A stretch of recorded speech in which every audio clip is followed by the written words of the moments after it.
이거는 작가의 창작물에 투자를 하는 거기 때문에 네. 작가는 시간이 가면 갈수록 노련미가 더해지고 전시의 경험이 쌓이고 하면서 전시 가격, 작가가 만들어서 판매하고 소개하는 그것을 얘기하는 건데 전시 가격이 점점점 해를 거듭할수록 상승하게 됩니다. 가령은 3년에 한 번씩 뭐 2만 원이 상승한다거나 네. 혹은 뭐 5년에 한 번씩 3만 원 정도가 상승한다거나 하락하는 경우는 거의 없어요. 아, 그래요? 생전에서 활동하는 동안은 매년은 좀 너무 가까운 일정이고요. 한 3년에 한 번 하고 네. 5년에 한 번씩은 작품 가격이 이제 꾸준히 상승하기 때문에 다른 투자물들과 다르게 미술품은 가치가 지속적으로 상승을 한다. 하락은 없다. 103.5 FM 돈을 이해하는 시간 정철진의 목돈연구소. We are this baby. We are this. 야고. 뭔가 예감 좋아. 번뜩 불안한 투자 시장. 안전하면서도 만족할 만한 수익률을 기대하는 투자자들이 늘어나고 있습니다. 오늘은 안전성, 수익성, 환금성의 세 가지 요소를 갖추고 미술품에 대한 이해와 가치를 더해보는 아트테크에 대해 알아보는 시간을 준비했습니다. 아트앤에셋 하현정 대표와 함께할게요. 대표님 어서 오세요. 네, 안녕하세요. 네, 귀한 시간 내주셨어요. 네, 감사합니다. 우선 정철진의 목돈연구소 청취자 여러분들께 반갑다는 인사드리고 싶습니다. 반갑습니다. 우리 하 대표님과는 또 따로 이제 방송을 또 진행한 적이 있어서 맞아. 워낙에 이제 저뿐만이 아니라 주변에서도 워낙 이제 미술품을 투자하고 싶다는 친구들도 많이 늘어나고 있던 터라 네. 이 코너를 한번 만들어 보면 어떻겠나 하는 네, 생각에 또 저도 대표님을 그래서 또 뵙게 이렇게 됐네요. 아트테크 열심히 전달해 드리려고 며칠 네. 동안 자료를 계속 수정했습니다. 아유, 네, 지금 질문. 우리 하 대표님 준비한 내용을 보니까 어마어마해요. 이거 지금 1시간 동안 저희도 다 못할 내용이긴 한데 빨리 한번 시작을 해보겠습니다. 김영자님께서 아트테크 진짜 궁금했는데 오늘 좋은 정보 얻어가면 좋겠어요 라고 문자 남겨주셨습니다. 저희가 한번 최대한 많은 정보를 좀 드려보도록 할게요. 언제부턴가 어린 우리 MZ 세대들이 미술품에 관심을 갖기 시작했다라는 게 기사화로 엄청 많이 나오면서 여기 좀 화제가 네. 됐었던 것 같아요. 진짜 실제로 그들이 뭐 관심을 두고 있는 건가요? 네, 아트페어 같은 데 본다거나 또 갤러리에서 보면은 확실히 이 구매 연령층이 낮아진 걸 저희가 확인할 수 있어요. 아, 그래요? 현장에서도요? 네, 특히 20대 분들이나 30대 네. 분들께서 이제 작은 소액으로 네. 미술계에서 소액으로 얘기하면은 10만 원 미만은 사실 미술 작품 투자로 보긴 좀 어렵긴 하지만 네. 10만 원, 30만 원, 50만 원, 100만 원 네. 이런 금액대 작품들을 구매하셔서 구매를 할 수 있어요? 그 네, 가격으로도? 그럼요. 네네. 오. 좀 작습니다. 그리고 신진 작가의 작품이니까 그 금액에 충분히 가능한 투자를 네. 하실 수 있죠. 이제 저희가 오늘 코너를 아트테크라고 이제 정해봤잖아요. 네. 개념 정리부터 해주세요. 이게 뭐예요? 라고 물으시는 네. 분들 많아요. 아주 초보이신 분들 대상으로 우선은 준비를 해봤습니다. 좋습니다. 원론적인 얘기 먼저 할게요. 우선 그 자료를 제가 준비해 드렸는데 이 네. 페이지에 보시면은 그럼 볼게요. 여기 보이는 라디오 아트테크. 함께 하실 수 있습니다. 네. 아트테크는 그림과 재테크를 합성한 단어인데요. 이거는 이제 2008년도 리먼 사태 이전에도 사실 유행했던 투자 방식입니다. 지금 나온 게 아니군요. 그렇죠. 이 방식은 미술을 애호하시는 분들께서 작품도 감상하시고 투자 수익도 실현하시겠다는 목적으로 투자하는 방법입니다. 네, 우선은 우리는 정말 제대로 된 투자를 하시려면은 고리스크에 고수익을 보는 방법이 가장 사실 안전한 방법이긴 하지만은 사실 네. 초기 비용 우리 주린이라고 이야기할 수 있는 네, 작은 네. 비용으로 막 여기저기 투자를 원하시는 우리 MZ 세대 분들 같은 경우는 고리스크 큰 금액을 가지고 투자하기는 좀 부담이 되는 부분이 있죠. 그래서 저리스크의 고수익을 사실 바라시면서 투자하시는 그렇죠. 분들이 아마 오늘도 이거를 청취하고 계실 거라 맞아요. 뭐 생각하는데요. 한 1, 20만 원짜리 뭐 미술품이 있다면 그걸 네. 사서 나중에 뭐 몇백만 원의 수익을 보는 것 가능한가 이런 생각을 갖고 계실 것 같은데요. 그렇죠. 그러실 수 있으실 거라 생각합니다. 뒤에서 찬찬히 설명드리면서 그게 가능한지 아닌지 네. 한번 확인해 보시기 바랍니다. 일단은 이렇게 개념 정리를 해보고요. 네. 그러면 아트테크 오케이 관심은 있는데 어떻게 투자를 해야 하나? 뭐 주식처럼 뭐 거래소 HTS 깔아서 뭐 클릭해서 매수를 하는 것도 아닐 테고 뭐 어떤 식으로 접근을 해야 되나요? 네, 우선은 유행 중인 아트테크 방법이 있는데요. 네. 첫 번째로 요즘 질문이 굉장히 많으신 그 투자 방법이 있어요. 그 공동구매. 조각으로 네. 작품의 지분을 조각 투자. 나눠서 투자하는 방법에 대한 질문이 참 많으시거든요. 이거 많이 들어봤어요. 네, 요 방법 뒤에서 네. 다시 설명드리고요. 네네. 그다음에 렌탈 서비스, 구독 서비스라고 하는데 이게 월 정액의 비용을 내고 작품을 걸어볼 수 있는 경험을 제공하는 서비스입니다. 이것도 과연 아트테크가 될 수 있는지 궁금해하시는 분들이 계시는데 이 부분도 뒤에서 설명드리겠습니다. 네. 그리고 미술품 경매. 그리고 여러분들이 가장 경매 잘 시장 아시는 가가지고. 그렇죠. 네. 아트페어나 갤러리 그리고 딜러 등의 중개자를 통해서 구매하는 방법이나 대관 갤러리를 통해서 네. 혹은 작가를 직접 만나서 구매하는 방식 이렇게 총 5가지로 크게 분류해 볼 수 있을 것 같습니다. 네. 그럼 하나하나씩 볼까요? 뭐 각각의 이 구매 방법에 뭐 특징도 있을 것 같고 뭐 주의사항 같은 것도 있을 것 같은데요. 네, 뭐부터 맞습니다. 볼까요? 뭐 조각 투자 우선은 이거부터 갈까요? 네, 조각 투자부터 말씀드릴게요. 우선 그 미술품 공동구매, 우리 조각 투자라고 하는 이 방식은 과거에도 우리가 이 방법이 없었던 건 사실 아닙니다. 네. 우리가 은행에서 예전에 아트펀드라는 이름으로 투자를 했었던 그런 방식인데요. 그런 게 이게 있었어요. 은행이 아니라 개인 법인이 운영하는 방식으로 네. 옮겨갔다 이렇게 볼 수 있고요. 이 투자 방식의 특징이 있습니다. 여러분들이 아까 이제 고리스크에 고수익을 얻을 수 있는 보통 네. 미술 투자의 가장 그 원론적인 투자 방법인데 그 방식에서 우리가 직접 투자하기 되게 어렵기 때문에 이 큰 금액의 유명 작가의 작품을 지분을 나누어서 소액으로 작품을 투자하는 방식입니다. 이러면 뭐 그 자금적인 측면에서 크게 부담이 안 되겠는데요? 네, 맞아요. 그러니까 하나의 작품이 있으면 이거를 여기 귀퉁이 요만큼만 사요. 뭐 이런 식으로 접근한다는 거죠? 그렇죠. 그래서 이거는 작품 확인증 발급을 통해서 지분 네. 소유를 증명해주는 방식인데요. 어쨌든 우리가 귀퉁이 한 부분을 사든 뭘 사든 네. 우리 이 작품 하나에 대해서 내가 네네. 일정 부분 수익을 투자를 했다 이 방식인 거고요. 추후에 작품의 가치가 상승하게 되면은 매각 지분만큼 차액을 나눠 갖는 방식입니다. 요즘 젊은 친구들이 이 방법 굉장히 많이 하나 보더라고요. 네, 뭐 주요 맞아요. 플랫폼이 있겠죠? 이렇게 조각 투자를 뭐 진행을 하는 그렇죠. 그런 플랫폼이 열리면 그냥 뭐 몇 초 만에 뭐 수강 신청 뭐 끝나버리듯이 그냥 마감이 돼버린다. 뭐 이런 얘기도 많이 들었어요. 네, 그런 부분이 있는데 사실 이게 되게 소액으로 투자하는 방법이거든요. 가령 10,000원에서 10만 원 미만. 그러니까 최대 투자할 네. 수 있는 공모 금액이 정해져 있습니다. 그렇군요. 그렇기 때문에 내가 많은 금액을 투자해서 많은 수익을 보기는 사실상 어려운 부분이 있고요. 이 투자 방식 같은 경우는 작품을 집에 소장해서 직접 걸어놓는 경험을 할 수는 없습니다. 그렇죠. 네. 그리고 이 업체에게 이 작품을 직접 보고 싶으면은 스케줄을 서로 조율을 해서 가서 네. 본다거나 하는 방법을 할 수 있고요. 그 대신 이 투자 방법에는 우리가 좀 주의해야 될 부분이 분명히 존재하고 있는데요. 다음 장 보시면은 이 공동 구매 방식이라는 게 우리가 그 공모자와 투자자의 관계가 좀 일방적입니다. 이 뜻은 얘기인가요? 작품의 정보가 투명하게 공유가 되지 않는다는 부분인데요. 네. 구매 정보나 가령 가격 정보나 소장자의 정보 등에 있어서 우리 구매자들이 투명하게 다 알 수가 없기 때문에 일방적으로 공모자가 정한 가격에 작품을 투자하는 방법으로 참여할 수밖에 없습니다. 이거는 정말 큰 리스크 아니에요? 네, 조금 리스크죠. 왜냐하면 공모자가 어떤 목적을 가지고 가격을 좀 우리가 목표 가격이라고 얘기할 수 있는 네. 가격, 그러니까 미래 가치를 다 반영해서 공모를 할 수도 있는 건데 그냥 막말로 뭐 부풀려서 가격을 산정해서 낼 수도 있는 거고요. 있다고 볼 수 있죠. 없다고 볼 수는 없습니다. 그래서 이 공모자가 공모하는 작품에 대한 정보가 없다거나 네. 데이터가 부족하거나 네. 작품 가격을 잘 모르는 판단하기 분들이 어렵다면은 네네. 사실상 이거는 투자할 수밖에 없는 실패 방법이다. 그리고 소액 지분 투자로는 우리가 목돈 수익 실현을 할 수가 없잖아요. 그렇죠. 그렇기 때문에 우리가 제대로 된 투자를 하려고 하면은 이런 투자 방식보다는 직접적으로 작품에 투자하는 방식이 훨씬 더 수익에 도움이 될 수가 있다.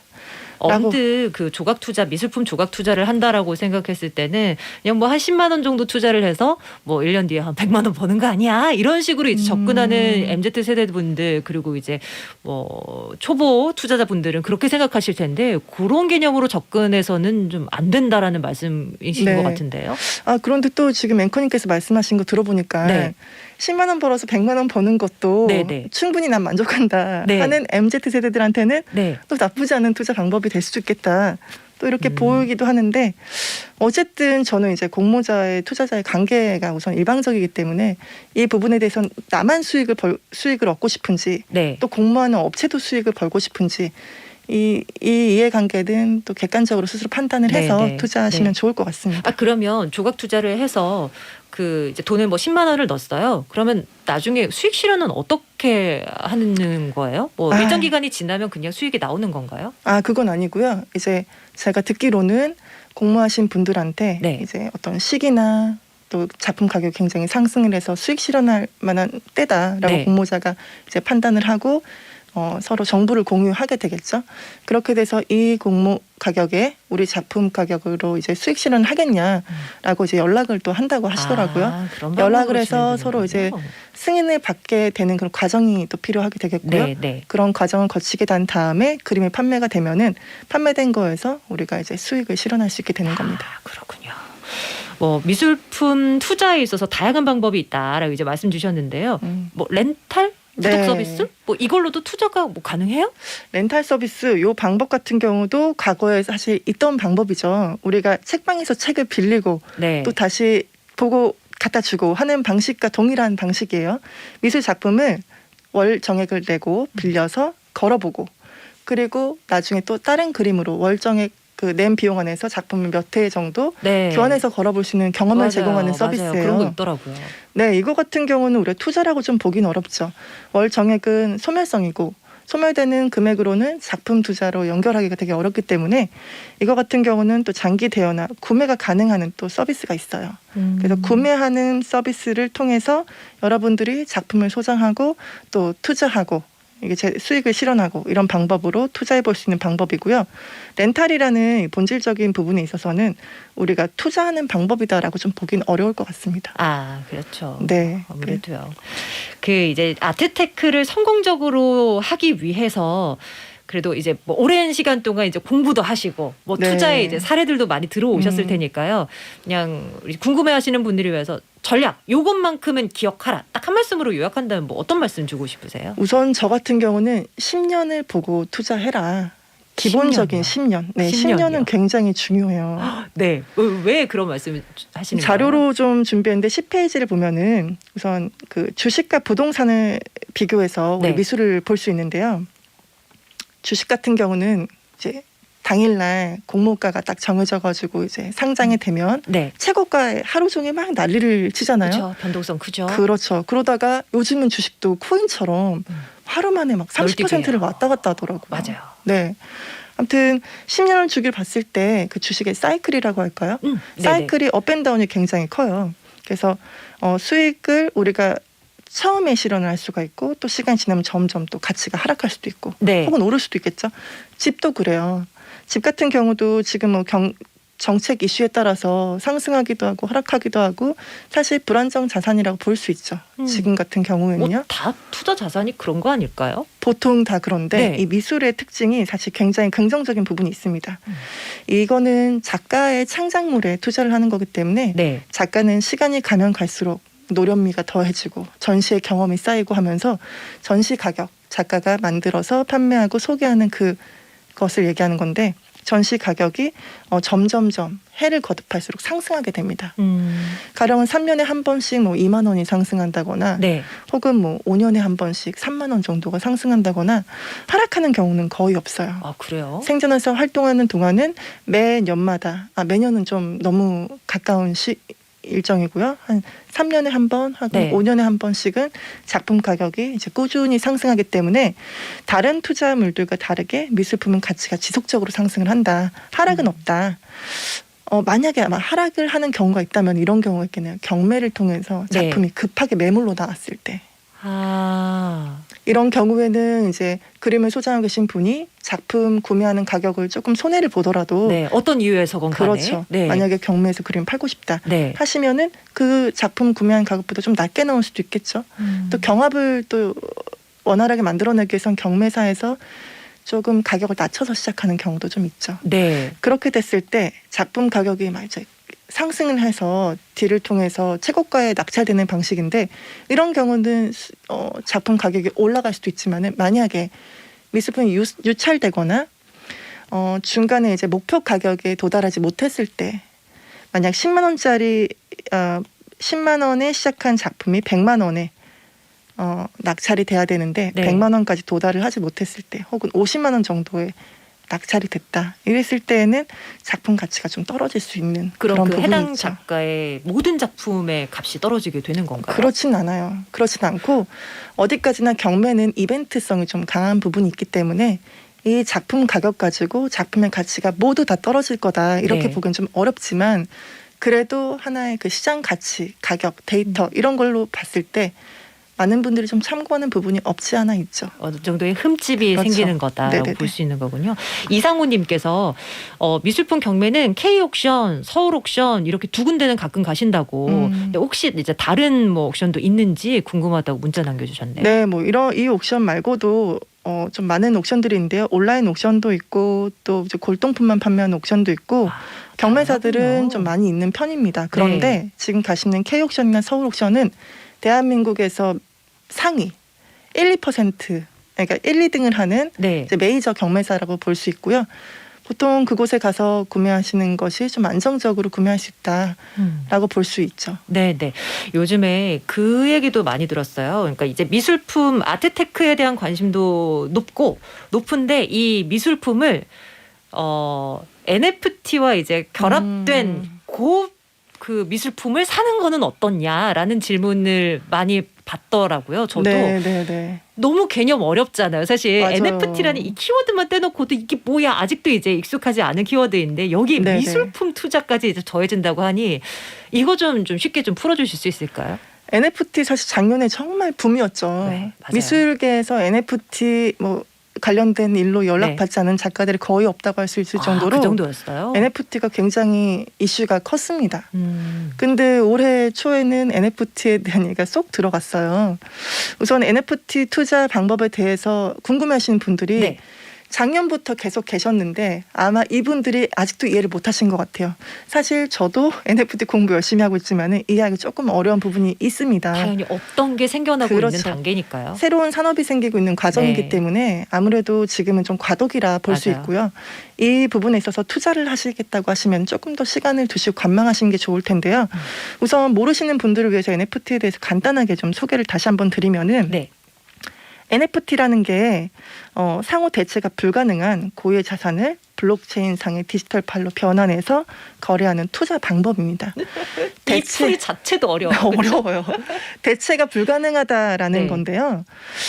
요게 2021년도 5월 12일에 비플이라고 이게 NFT 온라인 활동명인 것 같은데 마크 윙겔만이라는 작가의 작품 날마다 첫 5,000일이라는 작품이 크리스티 경매에서 한국 돈 785억에 판매가 된 일이 있었습니다. 그 온라인으로 NFT화한 작품이요? 네, 그렇죠. NFT 그러면 이런 경우에는 원본은 그냥 없어지나요? 뭐 어떻게 되는 거예요? 실제로 그린 그림이 있을 거잖아요. 그렇죠. 근데 지금 이 작품 같은 경우는 사진을 찍어가지고 네. 다 디지털화한 거기 때문에 원본이 파일로 보관이 되어 있는 그렇군요. 경우예요. 네. 원작 같은 경우도 NFT화를 하게 되면은 네. 아예 파기가 되는 건 아니고 NFT화된 작품으로 따로 보관을 하게 되는 거죠.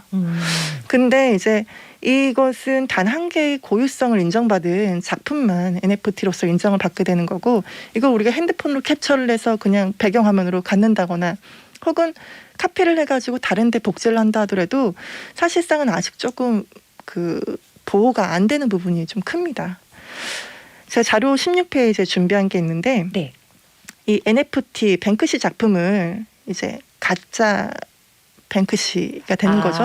어떤 분이 뱅크시의 이름을 도용해서 뱅크시의 작품을 이 NFT에 올려서 네. 판매를 한 일이 있었습니다. 이런 것들이 문제가 되면서 네. 아직은 그렇죠. 그렇죠. 이 시장에 대한 어떤 신뢰가 아직 쌓여지는 않는 것 같네요. 네.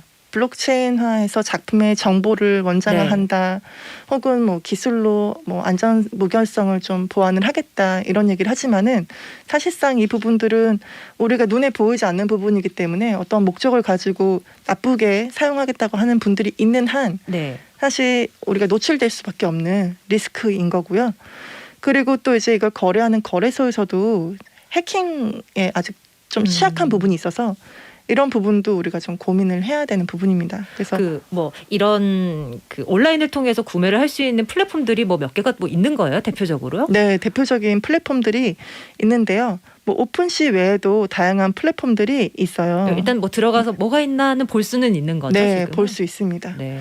이 거래소들이 좀 다양해서 이게 소개를 들으려면 조금 더 시간이 필요하고요. 우선 시간이 얼마 남지 않았기 때문에 NFT에 대해서 궁금한 부분이 있으시면은 간단하게 질문 주시면은 또 답변 드릴 수 있도록 할게요. 네.